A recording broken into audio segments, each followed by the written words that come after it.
In 1968, Dick Nixon beat McGovern and became president of the United States. And one of the ways he became president was by taking all these Democrats in the South that were racist, Dixiecrats, and getting them rolled into the Republican Party. And starting with Dick Nixon and going through to Ronald Reagan, there was an alliance between the Christian right and the GOP. It basically went like this. 1973, women got the right to choose. 1974, you guys got the ability to get a credit card. 1976, you got the ability to get your own mortgage. You know who was voting against that every single time? The GOP. Who was fighting for it?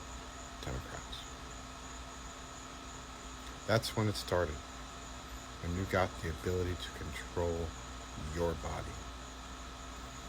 And since that point in 1973 until the Dobbs decision in June of 2022, the GOP had been eroding that right slowly. And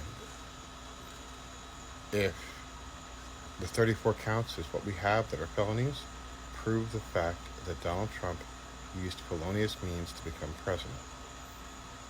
And with that, he was able to put in 3 Supreme Court justices that overturned Roe in June of 2022. So from the Heritage Foundation we have today to Jerry Falwell and the Christian right working with Ronald Reagan to get the first evangelicals completely tied into the Republican Party as a voting group. They voted against Jimmy Carter, who's an actual Christian, who's an actual evangelical. I hope this answers your question. It's been a long time coming as far as the GOP is concerned. That's not me saying it like that.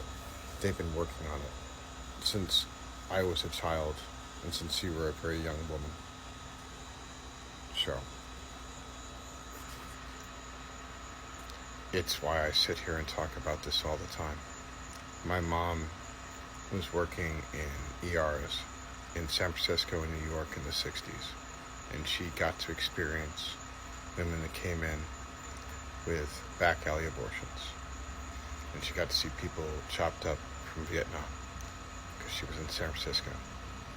She said the abortion stuff was unbelievable. Those poor women.